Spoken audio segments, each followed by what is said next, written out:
Oh yeah. Some of Kate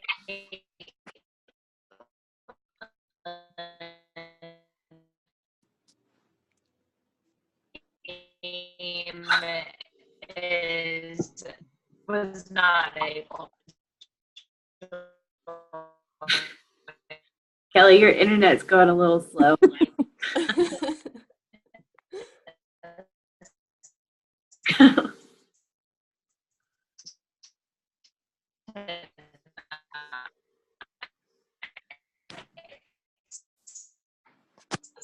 I don't think we can. It's like super slow motion. What Kelly was saying is that some of my people couldn't. I think she's still talking.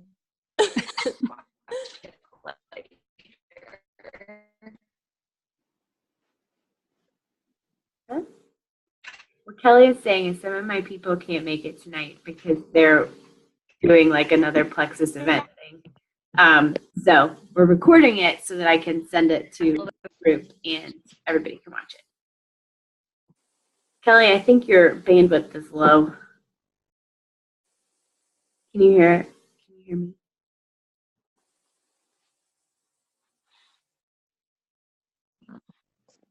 Hopefully.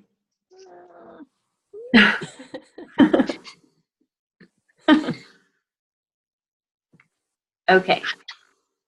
So I think we'll go ahead and get started. Kelly, you're currently a little bit frozen. So I'm just going to start. Okay? Okay. So we're on chapter 3, and hopefully everybody was able to read it. I thought this chapter was super interesting because it is something that I have seen done really well by Carissa to me. And Kelly and I did a book study with her, and she kind of spilled the beans on the fact that she does this of like kind of saying what you want, even though it's going to get her what she wants to. And I was like amazed at, like at first I felt a little manipulated, but then it was like, I realized what a skill it is to be able to think that way. And especially when you can do it with really great motives of like, I really want you to get what you want. And, you know, it's great that I get what I want in that process too. But I guess after reading this chapter, do any of you guys have an example of either when someone did that really well with you or when you have done that really well with somebody else of, you know, kind of focusing on what they want to get a result instead of what you want to get the result?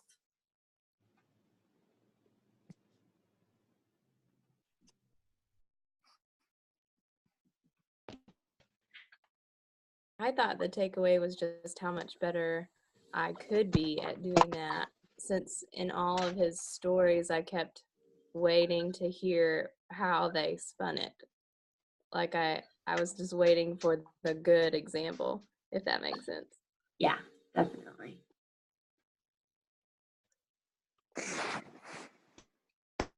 Anybody else?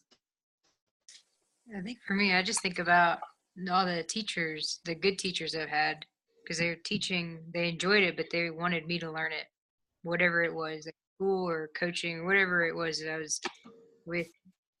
They got out of it the satisfaction of seeing me do well, and I got out of it a new skill or whatever I was learning. Yeah. I feel like I'll understand this in a whole new level as a parent, but I'm not there yet. So just thinking ahead. I think one example of this that Carissa has done that is Plexus related, when she was really pushing to rank up to Diamond, which is the top rank in the company, she would sometimes talk about like trying to reach her goal, but for the most part, she would like focus on people individually, and she needed she needed each person to help her get there, but she would focus on like what we needed. And so, you know, she might look at me and be like, oh my gosh, you're one person away from silver.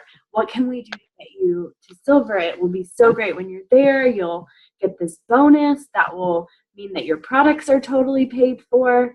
Like, she wasn't saying, I have this goal and I really need you to get to silver so that I can reach it. It was like totally about me. And like, yeah, in the back of my mind, I knew she was trying to reach this goal, but she was focusing so much on my goals that like I didn't even think about that.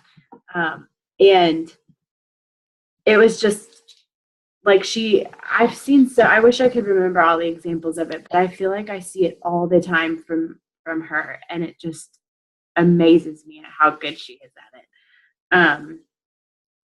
Do you feel like there is an instance you can think of, like if you want to implement this, is there something you can think of that, like whether it's at work or with family or with a potential plexus business, like where do you see this being the hardest to do?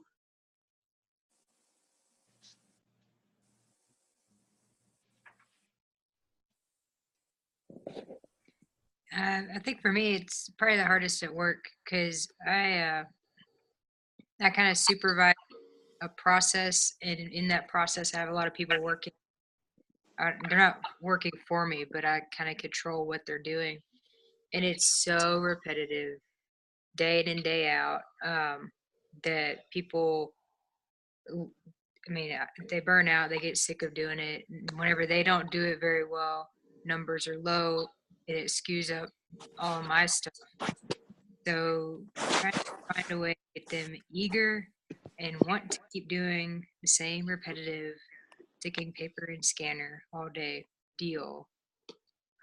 It's quite the challenge. I was reading the chapter. I was like, oh my gosh, because I have like the first step is people have to basically label the documents.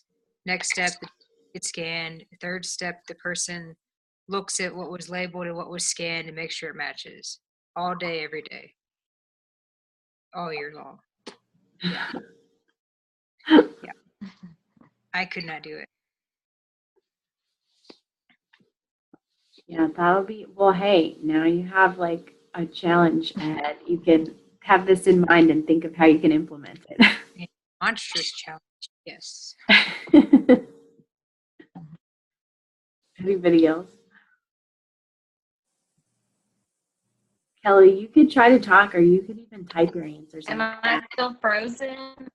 No, you kind of Can you move hear me? more now. Yeah, we can hear that. Okay.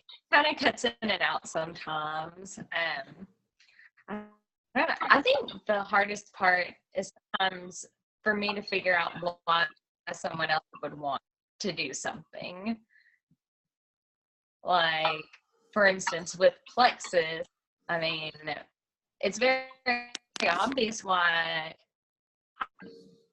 I want to take the products or why I want to build a business with it to me, but apparently not everyone else has those goals, because otherwise I would have no problem getting people to do it.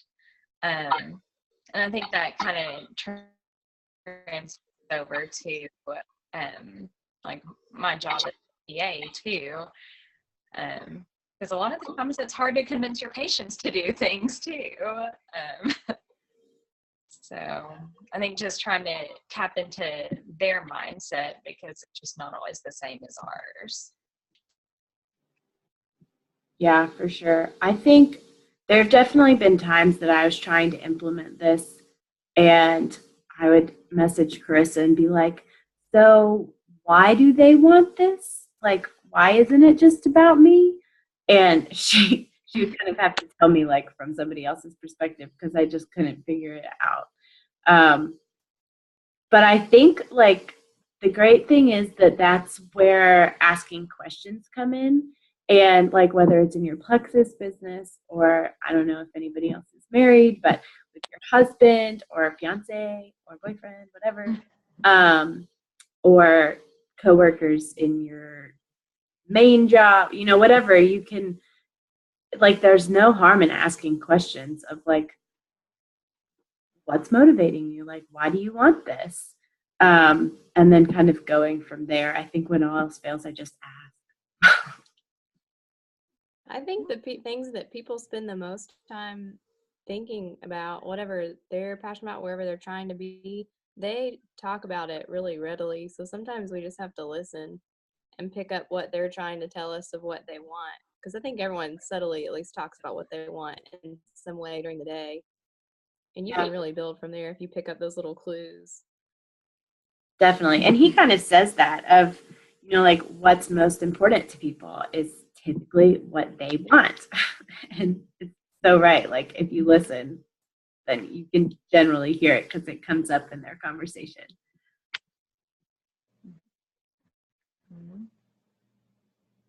Was there anything in this chapter that like really stood out to you or was really kind of like a light bulb moment of, okay, that makes sense, or, I've got to do this?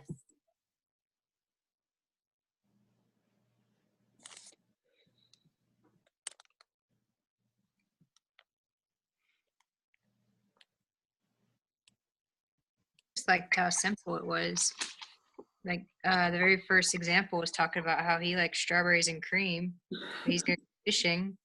You stick a cupcake in the water and catch something? No, you got to put in what they want. It's a simple concept. Easier said than done, I believe, is the usual adage. But yeah, I'm like, well, yeah, duh. I mean, my fish doesn't eat strawberry. Yeah. So. Very true. Yeah.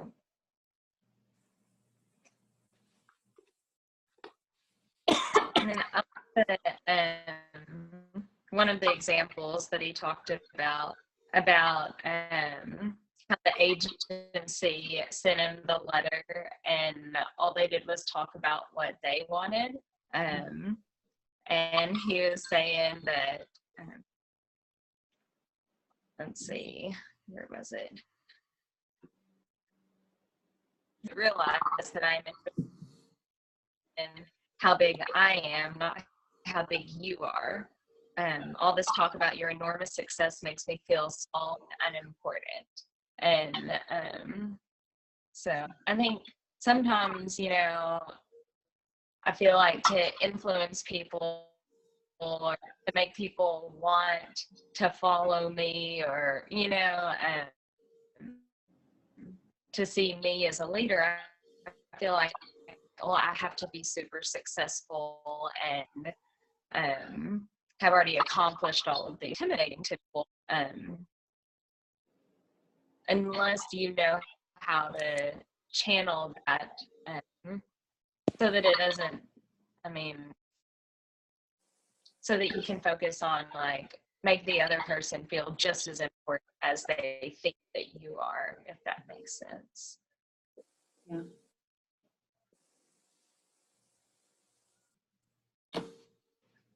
I really liked I feel like we probably all have the same book numbers, but just in case we don't, I don't know. But in my book, it's page 45, when he said, "Neither you nor I want to buy anything. If we did, we would go out and buy it. But both of us are eternally interested in solving our problems. And if salespeople can show us how their service or merchandise will help us solve our problems, they won't need to sell us, we'll buy it." I really like that. That kind of goes with what I liked. I think it's like on the second page after the start of the chapter, but it said that people want to talk about what they want, but then they want you to show them how to get it, how to get there. And I think sometimes that can come from someone who doesn't have it all together, maybe, but it's someone who can encourage this person about like your goal is reachable or attainable and you're worth that. And sometimes you need to hear that from people who, are also working on that themselves, and that's okay, as long as they can encourage you toward that. Yeah, definitely. Well, and I think that's what, like, when you're thinking about what does this person want, like a lot of the time the answer to that question is that they just want encouragement. And so if you're the person who is telling them that they can do it or whatever, then a lot of the time that's the biggest thing to them is just to have somebody else, believe in them and tell them they can do it.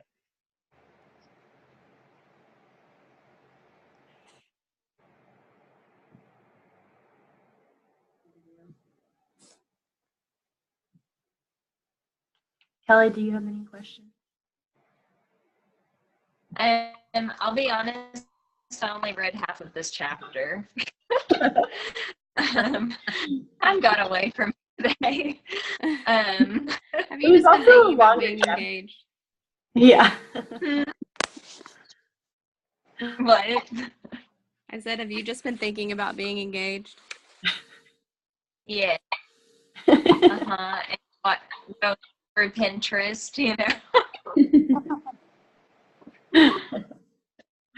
It was also longer than the other chapter. Plan. I feel like. That's what we'll go with.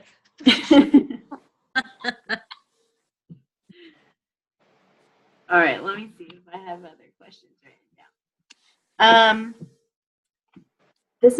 I don't know if this is an answerable question because I think it might depend on the situations we're in.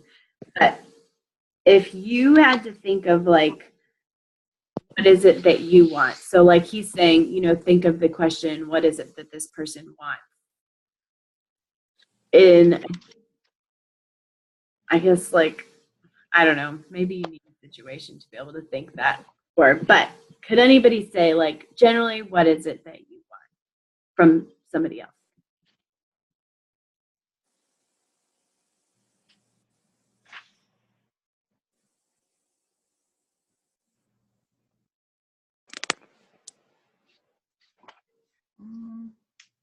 I think that's a really hard question to answer. I'm sure there has to be some kind of psychoanalyzing of what I spend my time most on to know that, but it's hard to pick. Yeah. I was thinking for me that if I had to pick like a broad answer for like generally what do I want from most situations, I think it would be like I just want the best expected of me. So whether that is in a work setting, like when someone is talking to me, I want them to be expecting the best from me, like the best from my intentions, the best from me performance wise. I think I want that in dealing with my husband. I want that in, like setting goals. When somebody is setting goals with me, I want them to expect the best. In encouragement from other people, I want them to encourage the best. And I think that like then challenges me to perform that way.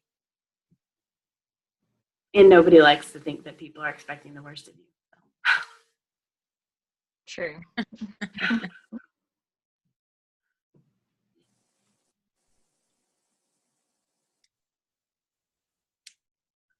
Nothing. That's not a great question. Kelly thought of really great questions last week, and I was struggling this week with this chapter. I mean, it's a great chapter, but it's kind of repetitive. For y'all that weren't there last week, I'm not a total slacker every week. This week has just been one of those weeks. It's okay. You're engaged. That'll be my excuse for everything now. Yeah. All right. So just throw out there what you were thinking as you were reading this chapter.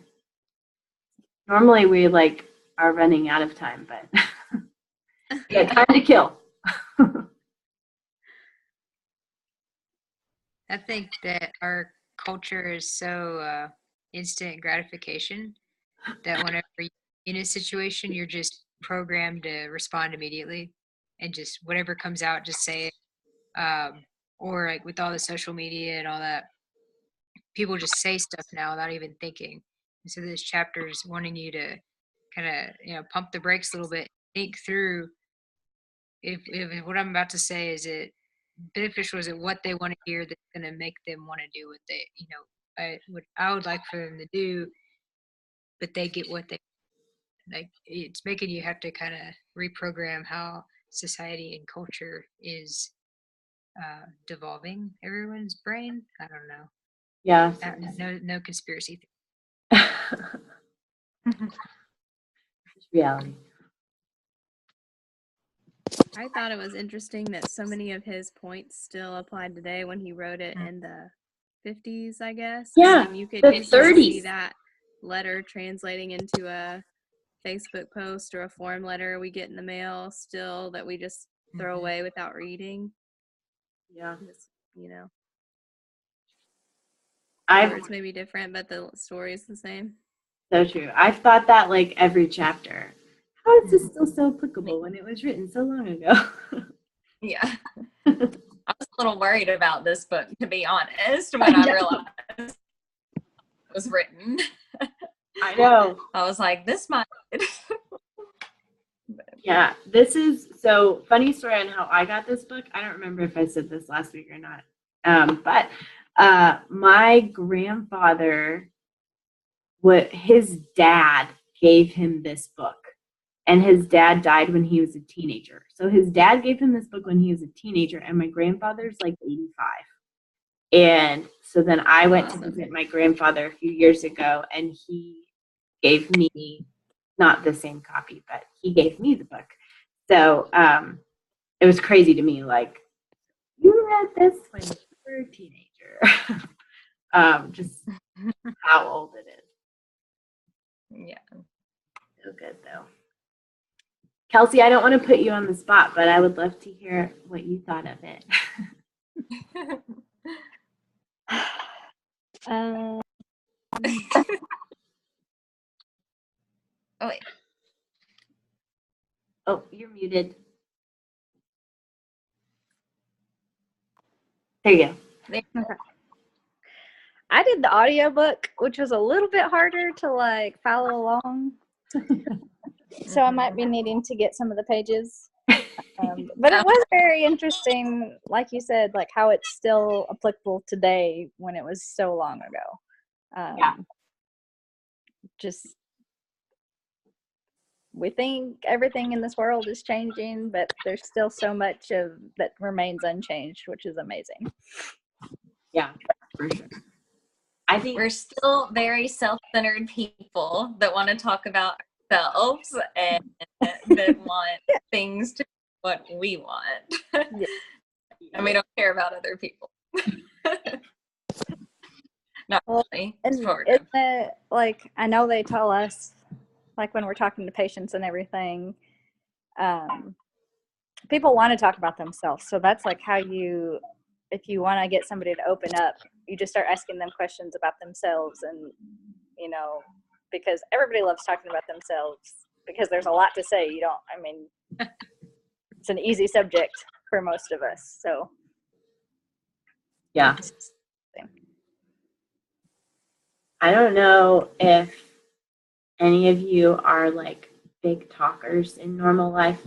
I am, and it's sad because it sounds like so selfish, but it's like I have to mentally just like shush myself to, I mean, sometimes like if it's in a setting of, you know, meeting new people and I'm uncomfortable, like your instinct is to just like tell a story about yourself, or, you know, I don't know, launch into something that you're comfortable talking about, which often is yourself.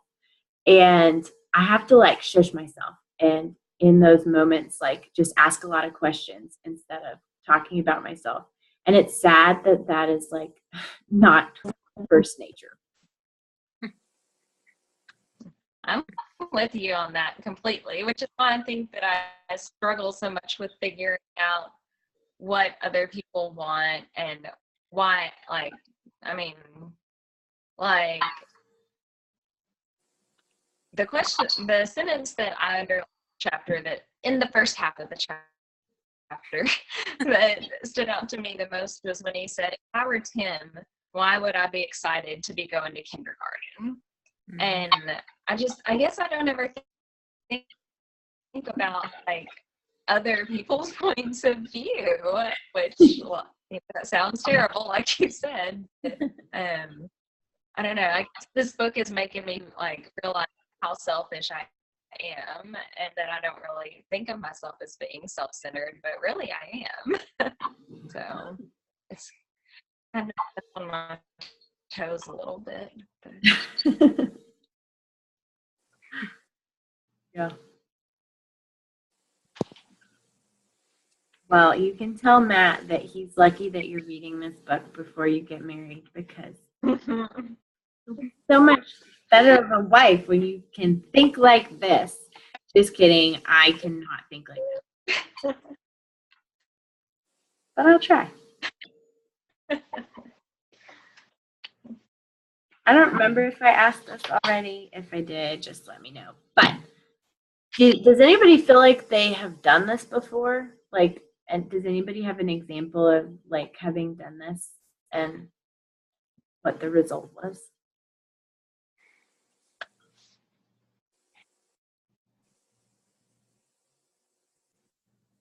Did I ask this already? I don't feel like I've done this before.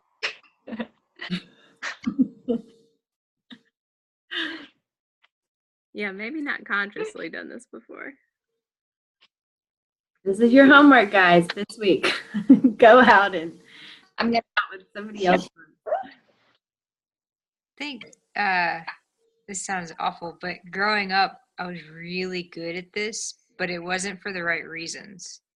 So, it's like the most absurd story, but it's what's coming to mind. When I was young, I got angry so much, and then there's I don't know if you guys remember that they used to put on the TV these commercials for the new CDs coming out. I don't think they don't do that anymore. But there's a CD called Pure Moods that came out. It's supposed to be like all this peaceful music that calm you down, and I wanted it really bad.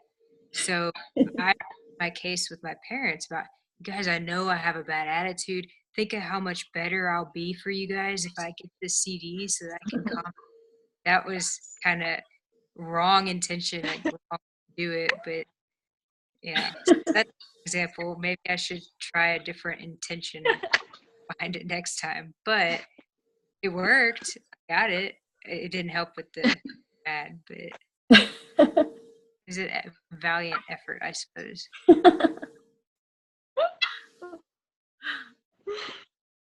I think honestly, like,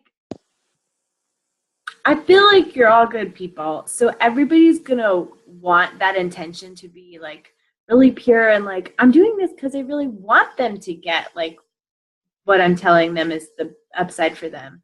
But the reality is that like a lot of the examples he gave were business situations. Mhm. And in a business situation, like they may word it just like they're supposed to, but their bottom line is not so much about the other person getting what they're pitching. Their bottom line is getting the result that they want. And I think that sometimes it's okay if, you know, your intention is like a practical, I need to get this result, and this is a way for me to get it. Like, I feel like there are situations when that's not the best way to think about it, like when you're dealing with friends and family maybe.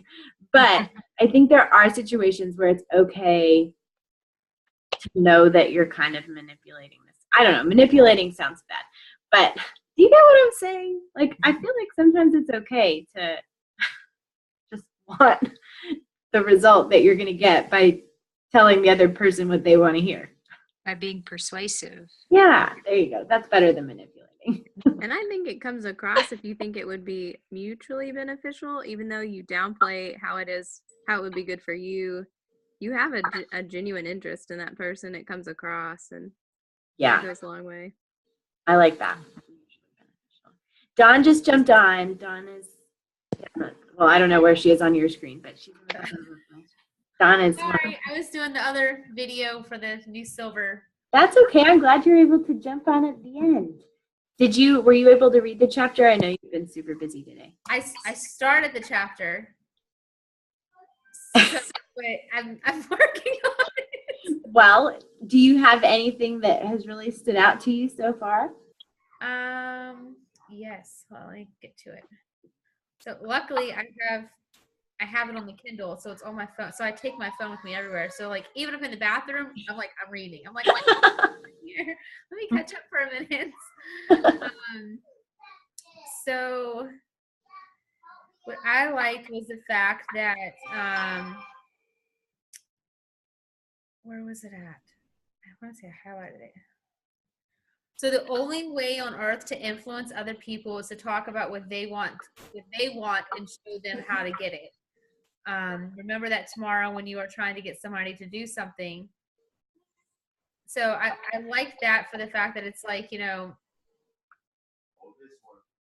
like you said, like it's so much like kind of persuasive, but if you want to get somebody to do something, you need to make it sound towards beneficial for them. Like how would it intrigue them and get them more involved and want to do it? And they use the story about the little boy being into kindergarten. He was like so upset and didn't want to go. And I do I do that with my kids all the time. I'm like, oh, you want to do that? It would be so much fun. Yes, you should clean your room.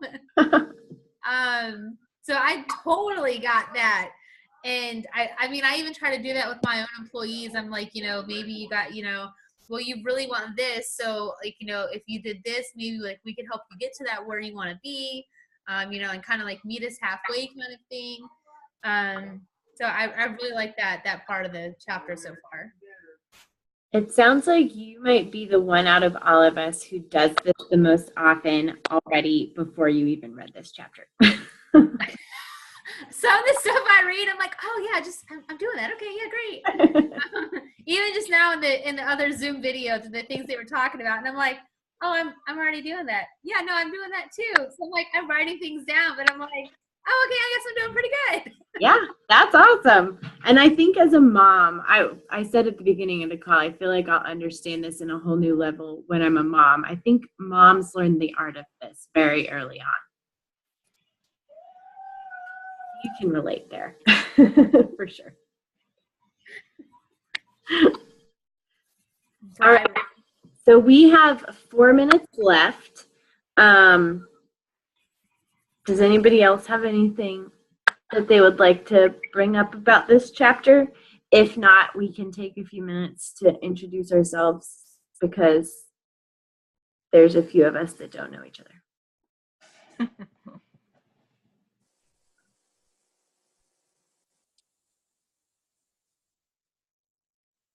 I think this chapter made me more excited to finish the book. I mean, I think each chapter's had some really good takeaways, so I really think I'm going to enjoy finishing it. Yeah. I agree. It definitely makes you excited, I feel like every time I finish a chapter, I'm excited for the next one. Instead of some books where you're like, oh gosh, got a long ways to go. Yeah. I feel like I need a quote board at work. So like in between patients, I can look at some of these quotes and be like, okay, I'm going to be out there telling people or like learning what they want and showing it to them.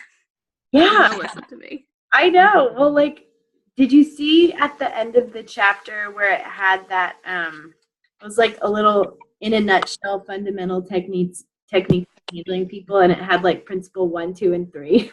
I was thinking, I need to cut this out and just have it somewhere where I'll see it. Yeah, I think I need these Post-its on my laptop. I know. Seriously, you should do it.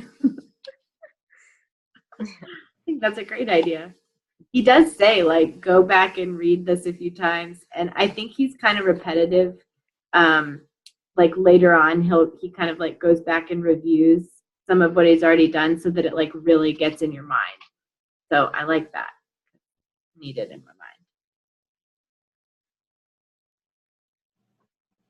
Well, real quick, Kelsey and Caitlin, you guys are the ones that I don't know very well. So I know you don't know us very well either, but I would love to just hear a little bit about what you do. It sounds like both of you might be in the medical field because you both referred to patients. Yeah, I can talk first. I'm a PA in dermatology like Kelly, so we're also twins in that. Yeah. But I work in Memphis, Tennessee. Okay. I did live in Little Rock. Now I live in Memphis. I'm married, no kids. Hobbies are running and reading for the most part. Kelly, I don't know if you like to read, but you run. I try to run. I don't run like Caitlin. You were doing it, girlfriend. Kelsey, what about you? What's that? What about you? Tell us a little bit about yourself. I'm an occupational therapist. I was a physical therapy assistant before that. I'm married and I have a 2-year-old. So, Very nice. So you're a mom too.